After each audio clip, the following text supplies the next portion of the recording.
أعوذ بالله من الشيطان الرجيم. بسم الله الرحمن الرحيم. الحمد لله رب العالمين والصلاة والسلام على أهلها. قال الله تبارك وتعالى في محكم كتابه المجيد وفرقانه الحميد وقوله الحق وهو أصدق القائلين. بسم الله الرحمن الرحيم.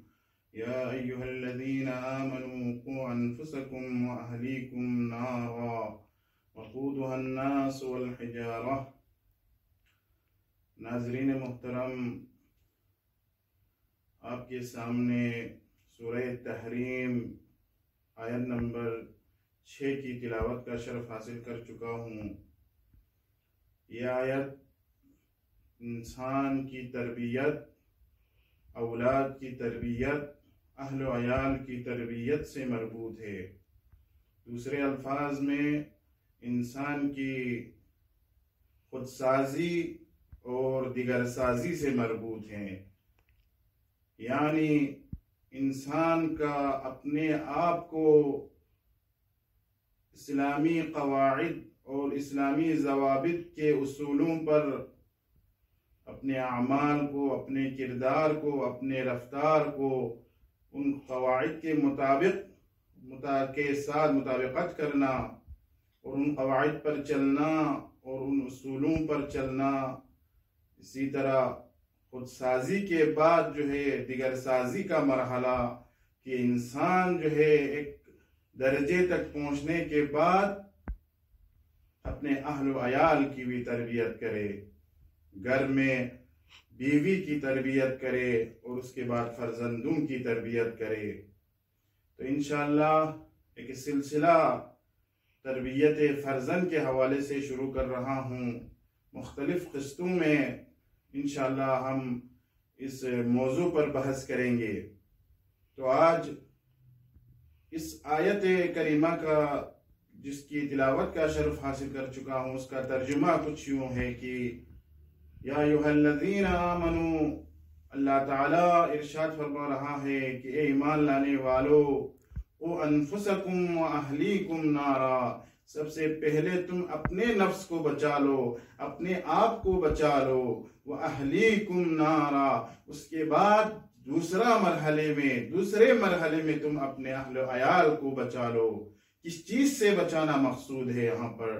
آگے آیت فرماتی ہے کہ وقودها الناس والحجارہ، اس آگ سے بچا لو کہ جس کی خصوصیت یہ ہے کہ اس آگ کی ایندھن، دوسرے الفاظ میں جہنم کے آگ سے بچا لو، اس کی ایندھن جو ہے خود انسان ہیں اور پتھر ہیں۔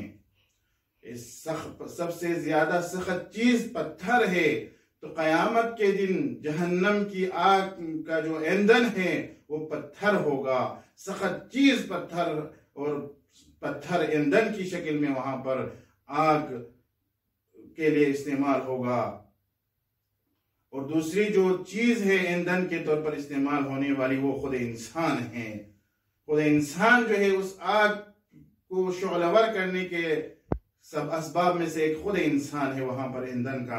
کام کرے گا۔ تو یہاں سے معلوم ہوتا ہے کہ بہت ہی اہمیت کا حامل یہ آیت، بہت بڑے پیغام لے کر یہ آیت نازل ہو گئی ہے کہ جی تربیت کے موضوع پر سب سے اہم جو آیت دلالت کرتی ہے وہ یہی آیت ہے کہ تربیت کے مختلف پہلوؤں کے اوپر یہ دلیل بن سکتی ہے یہ آیت۔ تو خود سازی پہلا مرحلہ اور اس کے بعد دیگر سازی کا مرحلہ آتا ہے۔ تو انسان کو چاہیے پہلے اسلامی اصولوں کو جان لے، معرفت حاصل کریں، اور اس کے بعد ان قواعد اور ضوابط پر عمل کرنے کی ضرورت ہے، عمل پیرا ہونے کی کوشش کرنے کی ضرورت ہے۔ اسی لیے اللہ تعالیٰ نے نہ فقط قرآن مجید کو نازل کیا انسانوں کی ہدایت کے لیے، بلکہ 1,24,000 انبیاء بھی بعنوان اسوہ، نمونہ اور آئیڈیل کے طور پر بھیجے، تاکہ یہ انسان جو ہے ایک اسوہ پر عمل کر سکے، ایک آئیڈیل اپنے لیے ایک آئیڈیل کا انتخاب کر سکے اور اس کی زندگی کی طرح زندگی گزارے۔ اور اس کے بعد انبیاء کے بعد اللہ تعالیٰ نے اس سلسلے کو ختم نہیں کیا، بلکہ چہردہ معصومین کی شکل میں بھی ہمارے لیے اسوہ اور نمونہ انتخاب کر لیے۔ یہ وہ افراد ہیں جو مصطفیٰ ہیں، جو مجتبی ہیں، جو مرتضیٰ ہیں، جو اللہ کے طرف سے انتخاب شدہ ہیں۔ بس بنابراین ان کی سیرت پر چلنے کی کوشش کر کے، ان کی سیرت کو مقام عمل میں بعنوان آئیڈیل اور نمونے کے طور پر رکھ کر اگر ہم زندگی گزارنا چاہیں تو پھر ہم اس مرحلے تک پہنچ جائیں گے کہ انسان جو ہے اپنے آپ کو جو ہے قیامت کے اس آگ سے بچا سکیں گے۔ جب انسان اس مقام پر فائز ہو، اس مقام تک پہنچے، تو اس کے بعد جو ہے اہل و عیال کی باری آ جاتی ہے کہ وہ اپنے اہل کو بھی بچانا اس کی ذمہ داری ہے۔ پہلی ذمہ داری یہ ہے کہ قیامت کے اس آگ سے، جہنم کے آگ سے اپنے آپ کو بچانا یہ واجب ہے۔ اور دوسری چیز، نہ فقط یہ ذمہ داری یہاں پر آ کر ساقط نہیں ہوتی، کامل نہیں ہوتی، بلکہ اگر شادی شدہ ہو، اگر صاحب اولاد ہو، صاحب فرزند ہو، تو اس کے بعد جو ہے اپنی فرزند کی بھی تربیت کرنا ہمارے اوپر واجب ہے۔ فقہ اعتبار سے جو ہے واجب ہے والدین کے اوپر، سرپرست کے اوپر، کہ بچوں کی کما حقہ تربیت کریں۔ انسان کی اپنی تربیت تو سمجھ میں آتی ہے اس آیت مجیدہ سے کہ قُوْ أَنفُسَكُمْ وَأَهْلِيكُمْ نَارًا، یعنی اپنے آپ کو بچاؤ جہنم کے اس آگ سے، یعنی دوسرے الفاظ میں خدا کی اطاعت کرو، وہ چیزیں واجبات پر عمل کرنے کا نام قُوْ أَنفُسَكُمْ ہے، یعنی انسان واجبات پر عمل کرے، محرمات سے بچے، یعنی حرام چیزوں کو بجا لانے سے پرہیز کریں، اس کا اجتناب کریں، تو یہ سبب بنے گی کہ انسان جو ہے جنت میں جانے کا سبب بنے گا، اور یہ دوری ہوگی جہنم سے اپنے آپ کو بچانے کا نام یہی ہے کہ انسان جو ہے اطاعت پر، خدا کے حکم پر لبیک کہتے ہوئے عمل کرے واجبات پر، اور محرمات سے بچائیں۔ یہ ہو گیا خود سازی کے حوالے سے۔ لیکن اس آیت میں اہل و عیال کے بھی بچانے کی کیا حکم ہوا ہے، تو دیگر سازی میں اپنے فرزندوں کو بچانے کے حوالے سے وہاں پر ایک انسان یہ کام نہیں کر سکتا کہ اپنے بچوں کو جو ہے زبردستی اجباری طور پر اسے خدا کے کسی حکم پر عمل کرانے کے لیے اس کو زبردستی کرے، اسے جو ہے ہاتھ پکڑ کر جو ہے اس سے کہے کہ تم یہ حرام کام اس سے اجتناب کرو۔ اس سے یہ نہیں کہہ سکتا کہ تم جھوٹ نہیں بولو، یہ کہہ سکتا ہے جھوٹ نہ بولو، لیکن اس کو مجبور نہیں کر سکتا، کیوں؟ اس لیے کہ یہ ہمارے اختیار میں نہیں ہے۔ تو خود سازی کے مرحلے میں انسان جو ہے واجبات کو بجا لائے، حرام کاموں سے اجتناب کرے، تو یہی جہنم کے اس آگ سے بچنے کا سبب ہے۔ لیکن دیگر سازی میں، اولاد کی تربیت میں، فرزند کی تربیت میں، اپنے بیوی کی شریک حیات کی تربیت میں انسان جو ہے یہ نہیں کر سکتا کہ اس کی طرف سے جو ہے اطاعت کو بجا لائے، اس کی طرف سے واجبات کو بجا لائے، اور اس کی طرف سے جو ہے حرام سے اجتناب کرے، یہ نہیں ہو سکتا۔ پھر یہاں پر کیا کہنا مقصود ہے آیت شریفہ میں؟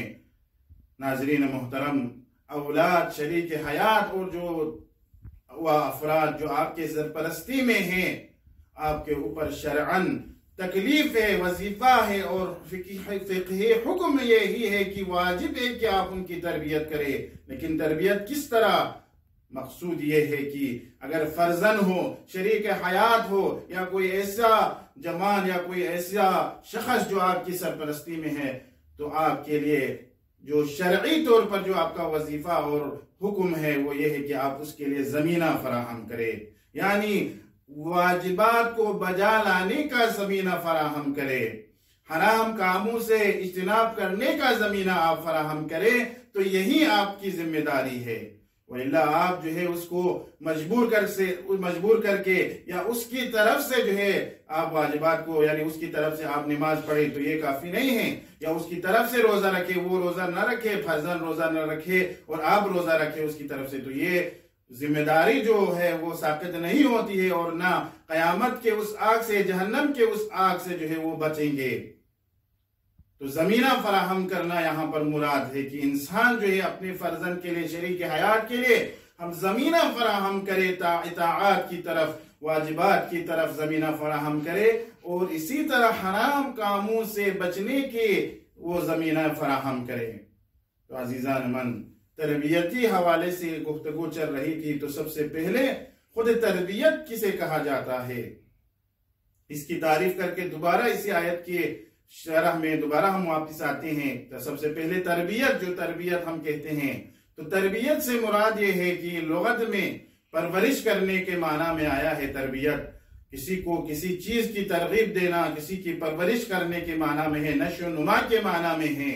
اصطلاح میں جو ہے تربیت سے مراد یہ ہے کہ انسان جو ہے اپنے کسی دوسرے مثل جیسے فرزند ہو، اولاد ہو، کسی دوسرا شخص جو شرعی طور پر اس کی ذمہ داری اس کے اوپر ہے، وہ سرپرست ہے، کسی دوسرے انسان کے یا دوسرے جو آپ کے اولاد ہیں ان کے جو بالقوت جو صلاحیتیں ہیں ان کو جو ہے نکھار کر کامل طور پر ان کو بروئے کار لانے، ان کی جو پوشیدہ استعداد ہیں ان کو بروئے کار لاتے ہوئے کمال تک پہنچانے کا نام تربیت ہے۔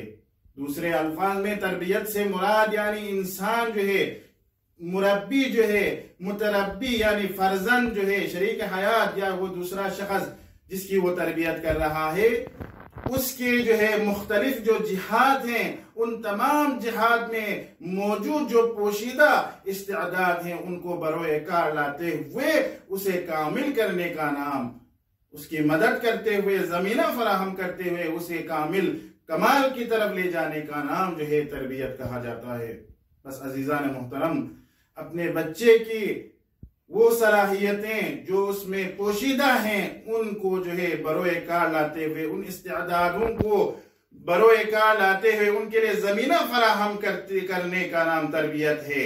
یعنی آپ زمینہ فراہم کرے کہ وہ بچہ جو ہے خدا کی طرف متوجہ ہو، اس کا عقیدہ ٹھیک ہو، وہ عبادت کی طرف متوجہ ہو، یہ ساری چیزیں آپ کے اوپر، والدین کے اوپر واجب ہے کہ وہ زمینہ فراہم کرے۔ اگر ایک باپ جو ہے اپنے بیٹے کے لیے اعتقادی حوالے سے، اعتقادی جہت کے اعتبار سے جو ہے بھی اگر وہ زمینہ فراہم نہ کرے، اسی طرح عبادتی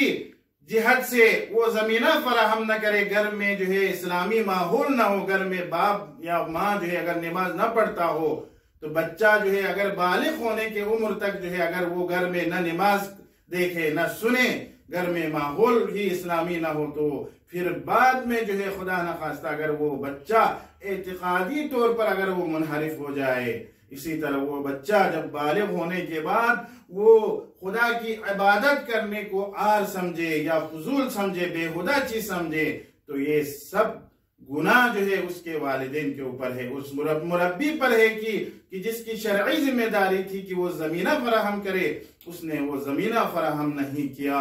کہ جس کی وجہ سے وہ عیال یا وہ شریک حیات یا وہ فرزند جو ہے وہ اس راستے سے بھٹک گئے۔ ایک چھوٹی سی مثال آپ کے ناظرین کے سامنے عرض کرتا ہوں۔ جس طرح کسان جو ہے گندم کو جو ہے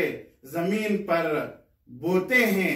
تو سب سے پہلے وہ زمین کو ہموار کرتے ہیں، فراہم کرتے ہیں، زمینہ فراہم کرتے ہیں۔ اگر کھیت میں کوئی پتھر وغیرہ ہو، کوئی کانٹا وغیرہ ہو تو اس کو صاف کر لیتے ہیں، اس کے بعد جو ہے ٹریکٹر وغیرہ کے ذریعے ہل چلاتے ہیں، اس مٹی کو نرم کرتے ہیں، وہ زمینہ فراہم کرتے ہیں کہ وہ گندم یا وہ جو زمین کے اندر آسانی سے جائے، اس کے لیے وہ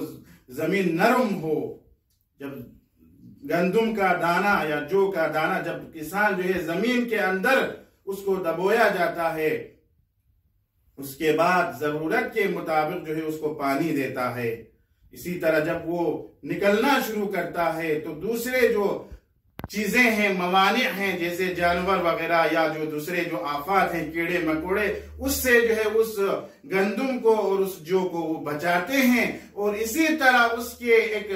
پورا ایک پیریڈ اس کی حفاظت میں انسان جو ہے، کسان جو ہے ماہر رہتا ہے، کوشش کرتا ہے، سعی کرتا ہے کہ اس سے بلایا جو ہے دور کرے، موانع کو دور کرے اور اس کے لیے زمینہ فراہم کرے، تاکہ ایک مختصر عرصے کے بعد، 1 مہینہ 2-3 مہینے کے بعد جو ہے یہ گندم پک جائے اور وہ خوشے میں تبدیل ہو جائے اور وہ اپنے کمال تک پہنچ جائے۔